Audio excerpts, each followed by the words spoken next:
Luna, luna, luna llena, menguante.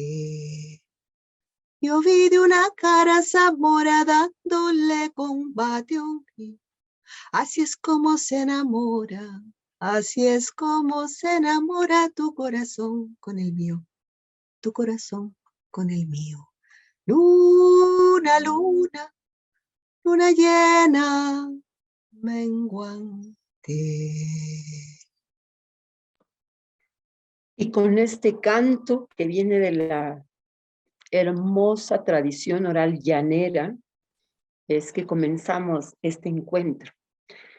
Y me toca darles la bienvenida emocionada porque escuchar a Cucha es Cucha, me abre el corazón y me dirige hacia los terrenos de la sensibilidad, de la educación y de la lucha por la tradición oral.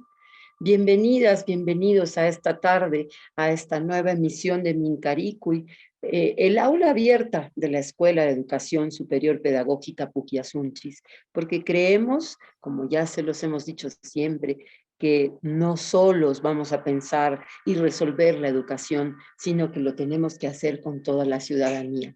Este es un programa de profesionalización, este es un programa de capacitación, este es un programa de formación abierto a nuestras estudiantes, nuestros estudiantes, por supuesto, nuestros colegas, nuestras colegas, todos, pero también a la ciudadanía en general, auspiciado por LETS.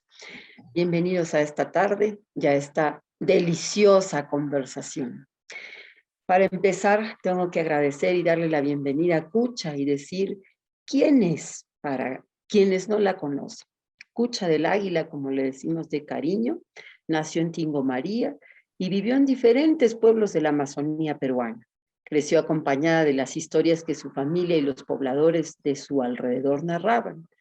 Ha participado como invitada en encuentros, ferias de libro, festivales de narración oral dentro y fuera del Perú, Argentina, Brasil, Bolivia, Colombia, Cuba, Chile, El Salvador, Francia, México, Paraguay, Portugal, y no sigo porque ya no tengo aire. Es autora y coautora de libros de literatura infantil y juvenil en Editorial Norma, Centauro, Graf Ediciones, y tiene una colección de cuentos para educación inicial que publicó el Ministerio de Educación del Perú y fueron traducidos al idioma quechua, a la xaninca y a la aymara. El año 2017 fue reconocida como personalidad meritoria de la cultura por su destacada trayectoria como narradora oral, así como por ser una de las promotoras del renacimiento de la narración oral en el Perú y por su valioso aporte para el fomento de la lectura en el Perú. Hoy vamos a estar con Cucha hablando de la tradición oral, la escuela y cómo buscar una sólida alianza. Bienvenida, Cucha. Y lo primero que te tengo que preguntar es, ¿por qué elegimos este canto, esta tonada del llano? Bienvenida y buenas tardes. Buenas tardes, Tania.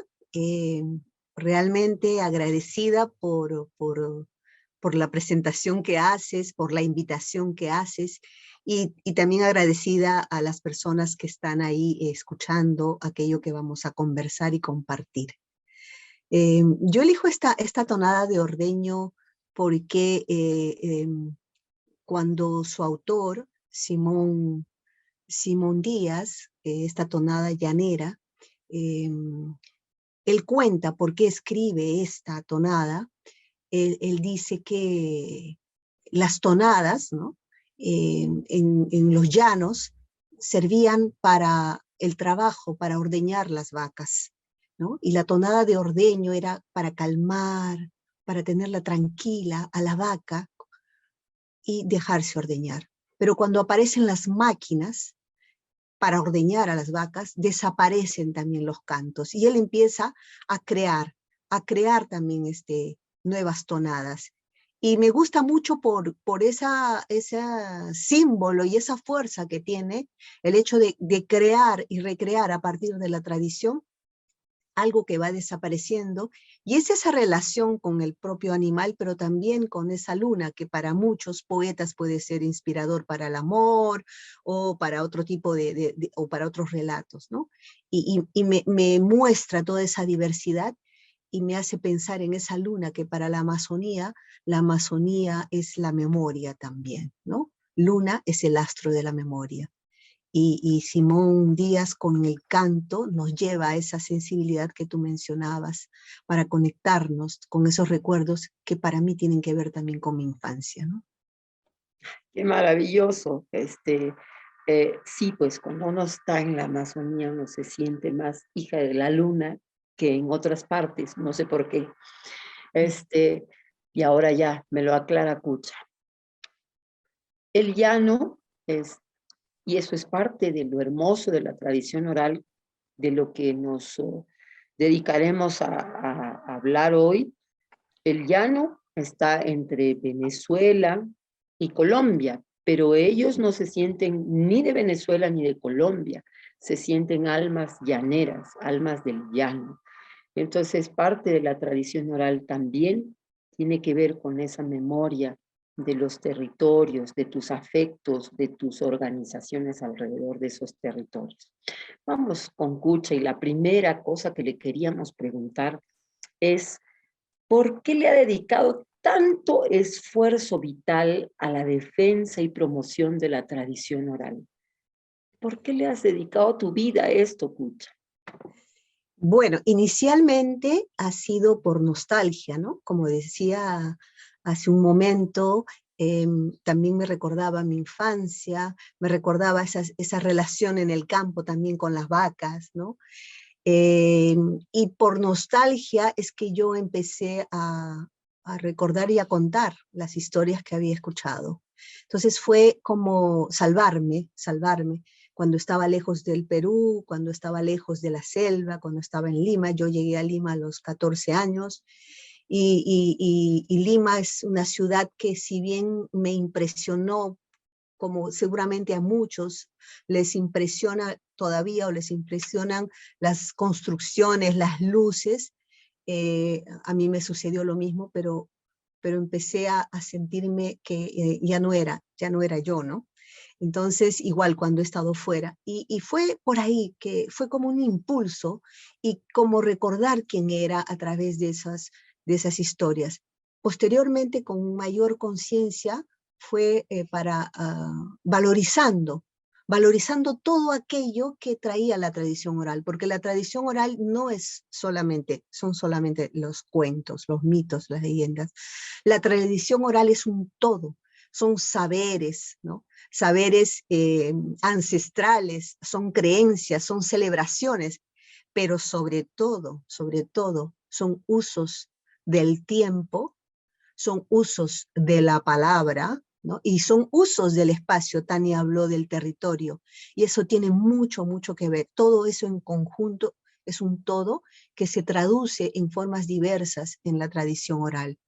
Entonces, empezar a tener esa conciencia y luego, ya un momento posterior, realmente es para resistir, para reivindicar aquello que está oculto, aquello que no se ve, aquello que las comunidades crearon porque eran importantes, reivindicaron o eran los caminos para enseñar saberes que hoy día tienen otros nombres, ¿no? Por ejemplo, la ecología, ¿no?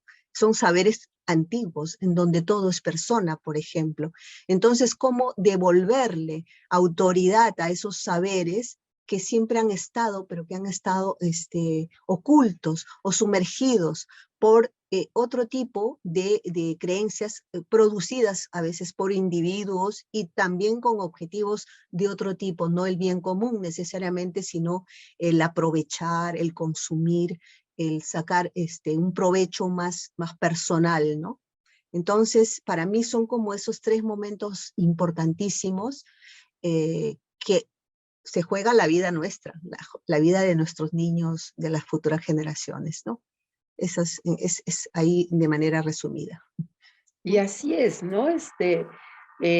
Creo que como docentes hay una tarea pendiente de la que justo hablaremos en este instante, pero se trata de tender puentes entre una historia que viaja en nuestra memoria, que tiene un significado, que acuna a nuestro pueblo de una manera, y otra que está narrada en libros que nos obligan a estudiar como la única historia.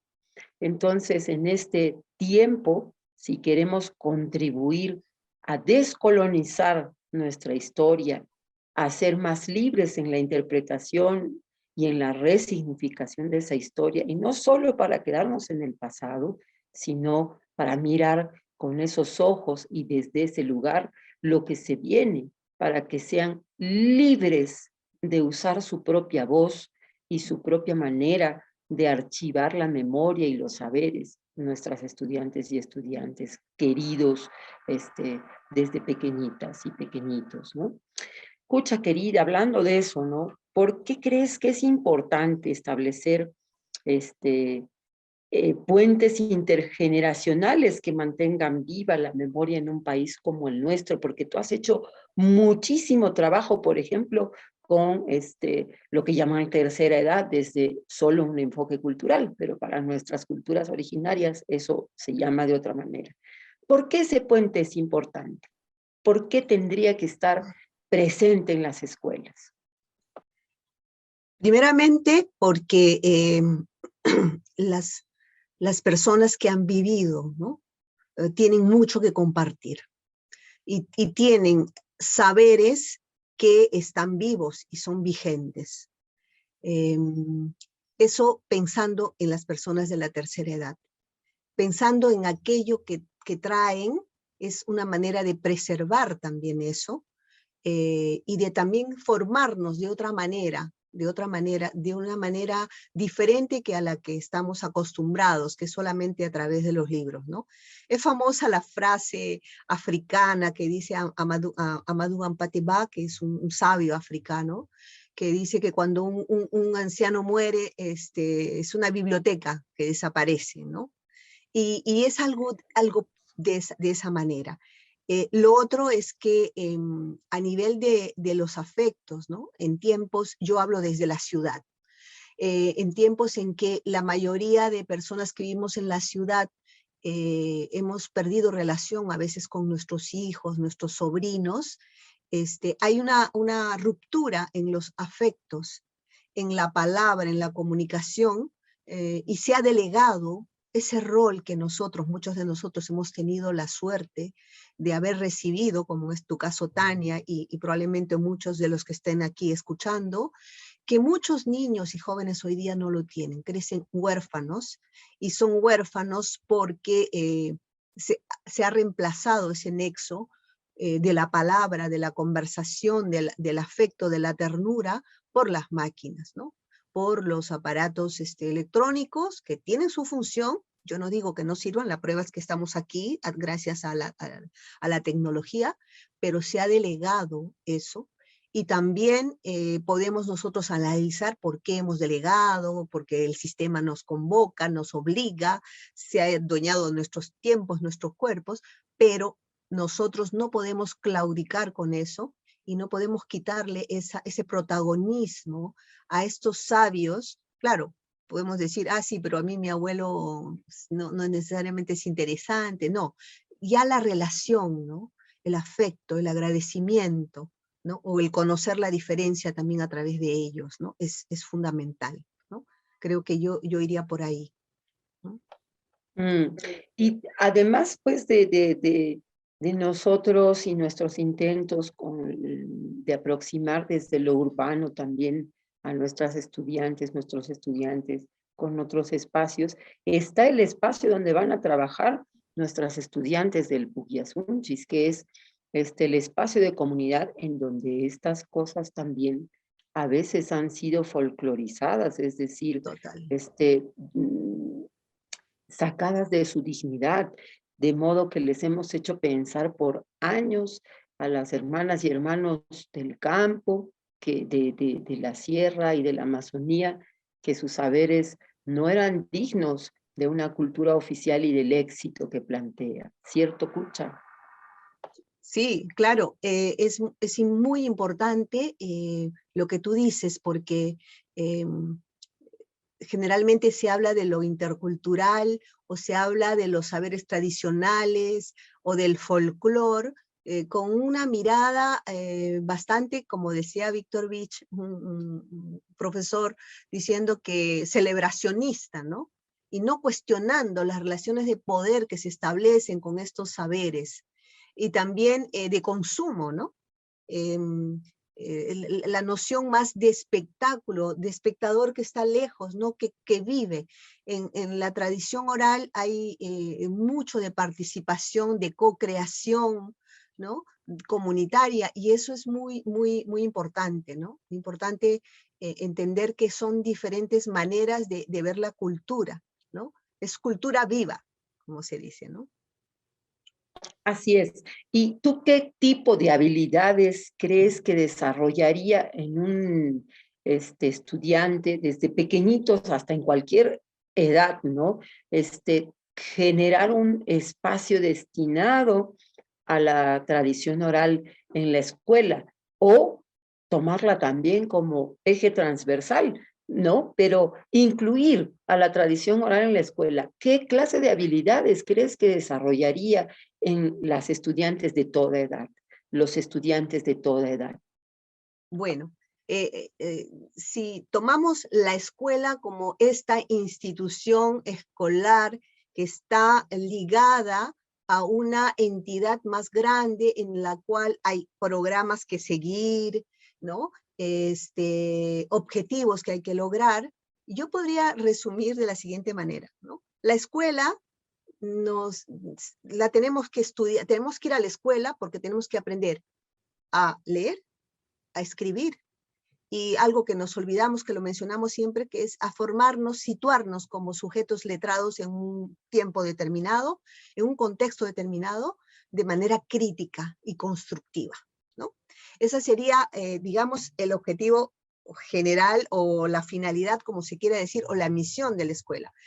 Eso sería lo ideal, ¿no? Generalmente, pues la escuela va por otro camino, eso es un tema mucho más largo que desarrollar. En ese sentido, ¿qué habilidades? Es que en realidad, a través de la tradición oral, podemos trabajar dentro de la escuela y de manera transversal muchísimas cosas. Ya desde el nacimiento, por ejemplo, es necesario, y el currículum lo contempla, porque ahora el currículum va desde 0 años en las guarderías, es muy importante el cantar, el jugar, toda esa parte nos prepara ya al vocabulario, a la conciencia fonológica, y es en nuestras culturas, nosotros, en todo caso en mi generación, hemos crecido con cantos. Mi abuela, mi madre, ¿no? Mis tías, a mí, yo no recuerdo si a mí usaron un método para enseñarme a leer, pero recuerdo que me cantaron mucho y me contaron mucho y jugaron mucho, y mi abuela me enseñó juegos con los dedos, con las manos, y de chiquitita, y algo que yo reproduje también con mi hija, ¿no? Desde pequeñitas, todos esos secretos, digamos, a partir de la lengua hablada, pero habían otro tipo de saberes, que eran el cómo curar, el cómo sanarse, con algunas recetas, y eso también es un saber científico, y eso también entra en la escuela y entra en las otras materias que nosotros tenemos. Y también conocer nuestro territorio, saber todo el significado que tiene el agua, la montaña como seres vivos. Hoy día se habla muchísimo del río y de la tierra como sujetos de derecho. ¿Cómo explican eso? Si esta es una historia que ya venía de hace mucho. En todas las culturas ancestrales, eso era de una evidencia que se traducía en esas relaciones de respeto con todo lo que te rodeaba, ¿no? Entonces, la escuela, al reivindicar o trabajar la tradición oral, lo que está haciendo es está simplemente volviendo al inicio aquello que era fundamental. Después hay, como tenemos que rehabilitarnos en esto, Tania hablaba de descolonizarnos, ahí sí es necesario plantearnos proyectos, reinventar situaciones. Por ejemplo, el tema de que yo hablaba de la conversación y del tiempo, la conversación se puede dar también aprendiendo técnicas, ¿no? la cocina, la costura, cosas que uno puede considerar que no tienen que ver, son saberes que uno va cruzando diferentes tipos de tradiciones también. Y a nivel del tiempo igual, ¿qué mejor para aprender a deconstruir el tiempo que plantar, por ejemplo, o seguir los calendarios agrícolas, que es una manera de resistir y rehabilitar y entrar en aquello que hoy día es de actualidad, ¿no? Resistir al cambio climático, tener, más allá de un discurso ecologista que consiste en reciclar, ¿no? Las 3 R's que hablamos, lo mejor es revisar en profundidad aquello que no estamos viendo en la globalidad, ¿no? Y que también estamos sufriendo consecuencias, como ustedes mismos deben saber, a través de todos estos tiempos con las pandemias que han habido, porque no ha sido la única esta, ¿no? Sino como aquella divorcio, ¿no? Con la salud del entorno nos hace estar donde estamos, ¿no? Habría más para desarrollar. Maravillosa esa imagen, cópiensela, queridas colegas, queridos colegas, de, por ejemplo, equiparar el crecimiento de una planta a tu sentido del tiempo, ¿no? Ayudar con este tipo de cosas. Y no quiere decir de que todo el mundo se meta a plantar, sino de repente coger lo que hay a tu alrededor y observarlo. De repente sí plantarlo también, porque venimos de una cultura que compra sus alimentos, sobre todo la cultura urbana. Y los chicos, chicas con los que vamos a trabajar están deseando venir a este lugar a comprar sus alimentos cuando ellos con sus manos, con los ciclos que ven, con los que sienten, con los que conocen, crían todo lo que se van a llevar a la boca y por ende tiene otra significación.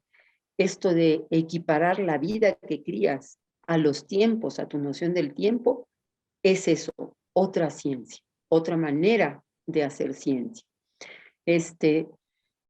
Yo sé que Kucha ha desarrollado también una tarea con el fomento de la lectura.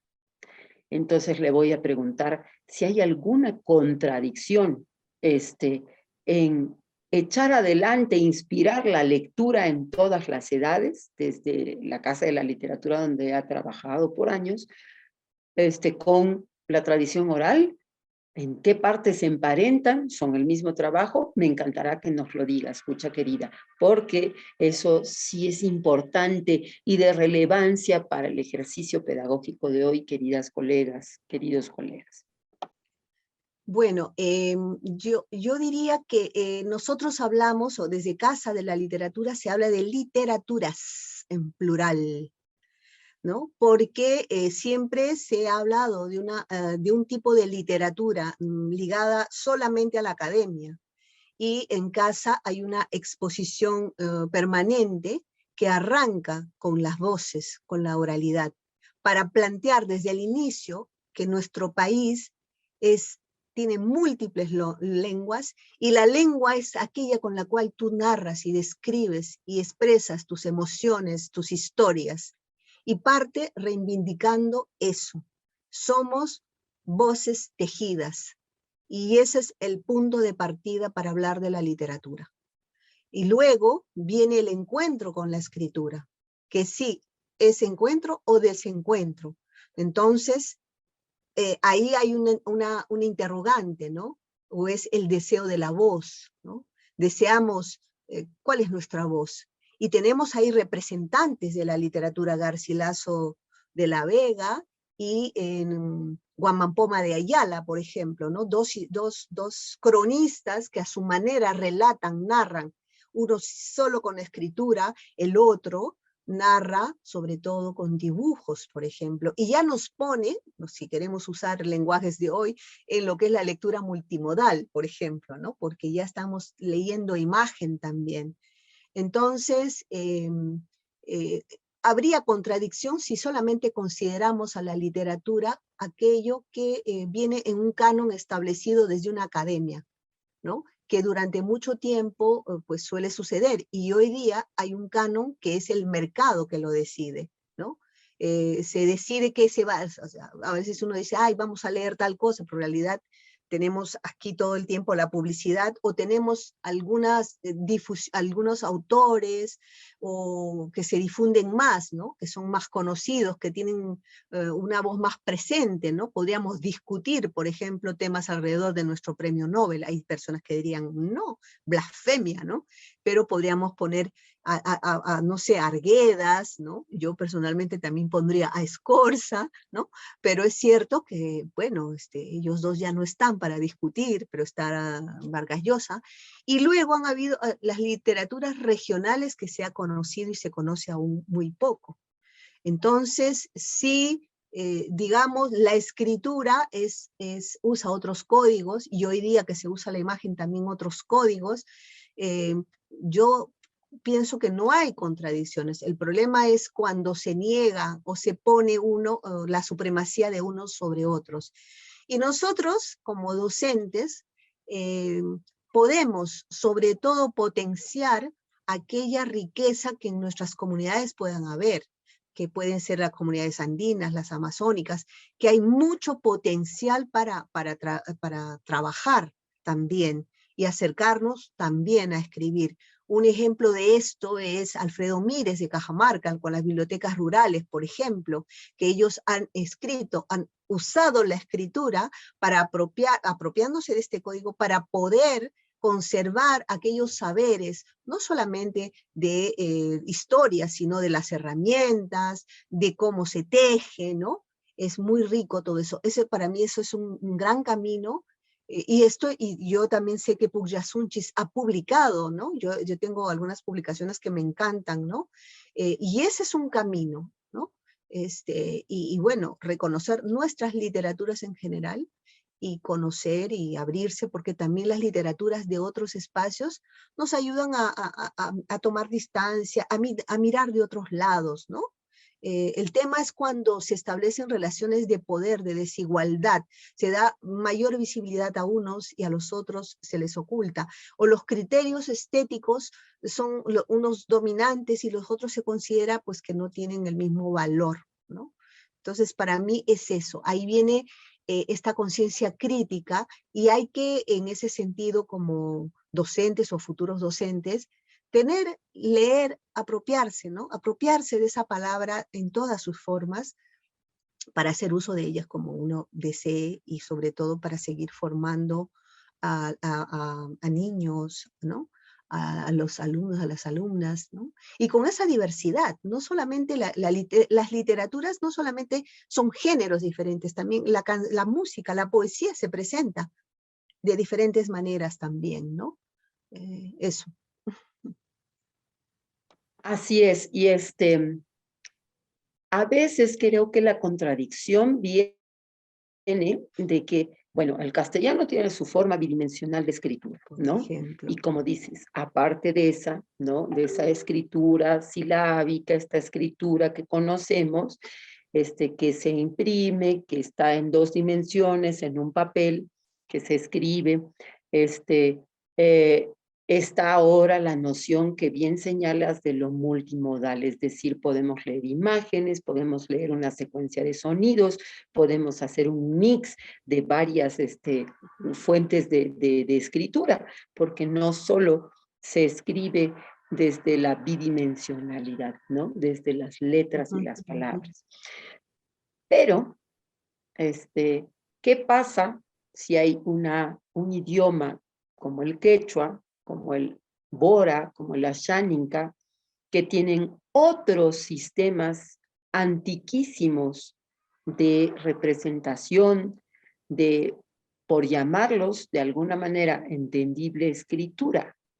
Y tú vienes y sigues prolongando la colonia, autoridad educativa, y les obligas a escribir de una sola forma. Ahora bien, estaremos en buen camino, o a cada comunidad la respetamos y le decimos que decida cómo quiere escribir, cómo quiere leer, y no solo que obedezca órdenes. ¿Qué reflexión te trae esto de lo que hablamos, Pucha querida? Yo creo que es fundamental que toda comunidad conserve su lengua, pero y al mismo tiempo, al estar reunidos en un mismo territorio, tener una lengua común, ¿no? Que nos acerque, porque sería difícil después, ¿no? Sería ideal. Y yo creo que hay países donde de alguna manera, bueno, en Paraguay a mí me ha parecido impresionante que todo el mundo hable castellano Y y guaraní. guaraní, ¿no? Entonces, para mí esa era la figura ideal, ¿no? Ahora, en nuestro país hay como 40 lenguas, ¿no? ¿Cómo construir eso? Algunas quedan muy pocas personas, digamos, que hablan sus lenguas, y eso es lo complicado, ¿no? Lo complejo, pero, por ejemplo, desde Casa de la Literatura hay algunas experiencias para trabajar algunos formatos de algunas fichas de trabajo en quechua y en shipibo, pero siempre tiene que ser una voluntad mayor. Yo creo que sí, que debería ser una voluntad mucho mayor el de trabajar de esa manera. Ahora, desconozco cómo ha sido este proceso, por qué en Paraguay ha sucedido de esta manera, ¿no? Sabemos lo traumático que ha sido en el Perú suprimir las lenguas, y lo sigue siendo, ¿no? Incluso es complejo porque muchas lenguas no eran escritas, ¿no? Escritas, me refiero alfabéticamente, ¿no? Tenían otros modos de representación. Entonces, creo que no ha habido suficiente, creo yo, o yo no he leído mucho, no ha habido suficiente investigación respecto a esta problemática. ¿Cómo haces con lenguas que no han sido escritas para pasar a una representación escritural, ¿no? O sea, y si es necesario, y si no, conservar la oralidad en la lengua y usar la escritura para otra serie de comunicaciones, por ejemplo, ¿no? Entonces, sí, yo creo que sería la mayor aspiración, pero igual creo que en el Perú habrían lenguas, así sean regionales, dominantes también, ¿no? Por ser habladas por un mayor número de personas, digo yo, ¿no? Eso pienso que se daría así, ¿no? Ese es un tema que es bien, muy importante de pensarlo. No sé si, yo no sé, aquí yo me quedo y los lanzo como pregunta, ¿no? Eh, ¿Qué investigación se haría? ¿Cómo se haría? ¿No? Eh, por ahí estamos, ¿no? Aparte de querer aprender quechua, un buen número de maestros hoy día, de tenerle respeto, de haber cantantes, de haber personas en las redes trabajando en quechua, por ejemplo, que eso yo sí considero un avance en el sentido no de las personas, sino de tener presencia, ¿no? Para que más personas quieran comunicarse en lengua quechua, por ejemplo, ¿no? ¿No? Pero pensaba en las lenguas amazónicas, ¿no? Tan diversas y con otras complejidades también, ¿no? Y muy interesantes algunas, ¿no? Todas en Así realidad. es, ¿no? Uh-huh. Y al ser cada idioma como un espejo de cosmovisión y de ciencias y de artes y de aportes humanos de un grupo cultural que bien podrían hacer no solo nuestra diferencia, sino nuestra mata para solucionar los problemas que tenemos ahora, ¿no? En la diversidad siempre está eh, el pensamiento divergente, es decir, muchas soluciones alternativas para nuestros problemas en lugar de un solo camino impositivo, ¿no? Yo creo que el proceso va a tocar siempre revisarlo, el proceso de las lecturas, de las escrituras, va a tocar siempre realizarlo, revisarlo, y aportar, ¿no? No solo estar en la fase crítica, sino aportar. Uh-huh, uh-huh. Creo que todos los esfuerzos son válidos, pero siempre y cuando la comunidad que vaya a usar esa escritura esté de acuerdo, la quiera, la valide, la readapte, tenga el derecho de cuestionarla tantas veces quiera. Y que además no se supriman, por ejemplo, otras formas de escritura como los knes, ¿no? estos dibujos, ¿no? Cuchita de la Amazonía y los paya y sotocapus, ¿no? Con significado común, nuestros propios tejidos con significado común. Cucha querida, tú eres una de las voces más queridas, más autorizadas para hablar de este hermoso Perú diverso en cuanto a tradición oral. Lo que nos has contado es que siempre, aún en los espacios urbanos, colocas esa reflexión.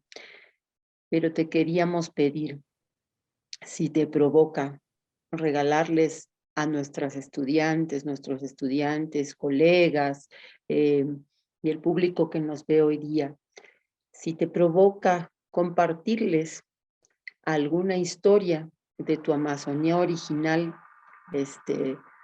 para poner en sus oídos de manera práctica el cómo es dulce, importante, involucra tus afectos, el compartir tradición oral y ahora, valiéndonos de la tecnología, ampliar ese círculo de gente que se sentaba alrededor de alguien cuando hablaba en tu Amazonía original. ¿Te animas? Bueno, me pones en aprietos porque me gustan las historias como muy largas, pero puedo compartir un pedacito de una que tiene que ver con el inicio de esta canción y que puede parecer también al mismo tiempo un tema de discusión, sobre todo en estos tiempos, si decidimos mirarlo desde otras ópticas, ¿no? Pero ahí va.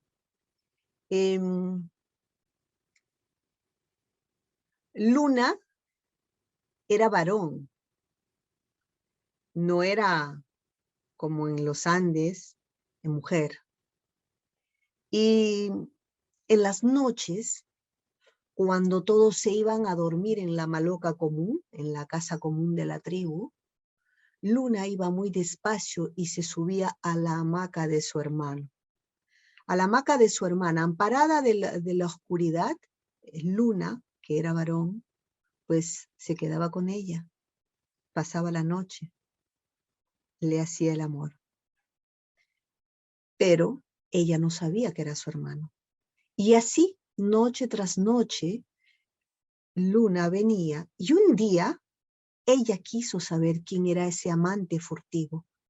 Y entonces tomó huito, fruto que hay en la selva, con eso hizo un tinte negro, ese tinto con el cual uno también se pinta los cabellos para que esté muy negrito, negrito, y esperó la noche. Y cuando Luna subió a su hamaca nuevamente, ella le acarició el rostro sin que se diera cuenta con el huito que tenía. Y luego, en la madrugada, cuando éste se fue, ella esperó. Cuando vio salir a todos a cazar, fue a mirar. Vio a uno tras otro, y cuando descubrió que aquel que tenía la mancha en la cara era su mismo hermano, lo miró y le dijo, que te mueras, que un extranjero te mate. Dicen que así fue. Al poco tiempo llegaron unos extranjeros, mataron a la gente de la tribu, pero a él pues le cortaron la cabeza. Pero la cabeza no murió. La cabeza rodó y cuentan que fue haciendo muchas más maldades algunos, otras travesuras, y que un día se cansó y viendo una liana colgada, decidió subirse para el cielo. Y subió, y allí se quedó. Y ahí está Luna. Luna con su rostro manchado, que nosotros podemos ver ahora. Y las manchas de la luna nos recuerdan aquello que no tenemos que olvidar. Y cuentan los que cuentan y saben que Luna es el astro de la memoria. Y por eso está ahí siempre, recordándonos siempre quiénes somos. lo que somos y aquello que no debemos olvidar. ¡Wow! ¡Qué regalo! ¡Qué regalo! Sé que conmigo lo están disfrutando quienes nos estén viendo en esta tarde. ¡Qué regalo! Gracias, Cucha, querida. Para cerrar, ir cerrando nuestro encuentro, yo le quiero preguntar a esta educadora, gestora, a esta impulsora enamorada de la tradición oral, a esta persona que lucha también porque nuestra memoria de mujer no sea permanentemente tirada en un rincón y pues también bajo 7 llaves no nos permita el derecho sagrado a la historia completa. Le voy a preguntar a Cucha, ¿qué pendientes tiene? ¿Qué necesitamos hacer? ¿Qué cosa quiere seguir haciendo Cucha por la escuela, la tradición oral y esta vida que demanda tejer puentes lo antes posible? ¿Qué tienes de retos ahora? Que le planteamos de retos a quienes nos escuchan. El reto principal es no perder la esperanza. En tiempos de incertidumbre, seguir con las utopías, ¿no? Y seguir dando esa resistencia, pero ya no la llamo resistencia, sino reexistencia, porque somos muchos y muchas las que hemos sobrevivido al COVID, y aquellos que no sobrevivieron nos han dejado una marca para nosotros transmitir, de que toca reinventarnos, y ahora, ¿no? Y eso que yo resumo en reinventar el tiempo, el uso del tiempo, reinventar la recuperación de los territorios que empiezan por ese más cercano que son nuestros cuerpos, nuestra casa, nuestro barrio, nuestra comunidad, nuestra tierra, ¿no? Aquellas tierras, aquellos ríos, ¿no? Entonces, es un plan que se resume en esas dos, y la del tiempo es la más difícil, porque ese tiempo también se rompe creando veladas, momentos de conversación, ¿no? Incluso cuando uno lee literatura, también conversar, no para preguntarle cuál es el mensaje ni quién es el autor, sino qué nos dice, qué significa para uno, qué nos gusta, qué no nos gusta, qué nos llama la atención. Momentos en los cuales vamos a aprender a pensar, porque diciendo lo que sentimos y pensando es que también nos enteramos lo que vamos pensando, porque a veces no sabemos ni lo que vamos a decir y de pronto sale la palabra. Entonces es quedarme en ese lugar, no correr, porque siento que yo cuestiono la velocidad, pero soy una persona también que va muy rápido en muchas cosas, y darme el tiempo más con la gente. Mi familia está muy conectada con el tema de la tierra, de la chacra. Digo mi familia, y yo no, y estoy queriendo aprender en conjunto con un barrio que está transformándose afuera de Lima, el último Valle Verde de Lima, también a no olvidar eso, pero el camino no es sencillo, ¿no? Ni para ellos, ni para nadie. Y entonces es eso, quiero no perder la esperanza ni las fuerzas de hacer día a día, cada día su afán, ¿no? Pero siempre con convicción, con esperanza. Y bueno, estas conversaciones nos ayudan, en todo caso a mí, a volver a hacer ese pacto, ¿no? Y no sola, sino aquí con Tania, con la persona que nos acompaña en la técnica, por ejemplo, con Wilson, con otros colectivos con los cuales nosotros participamos también, ¿no? Eso.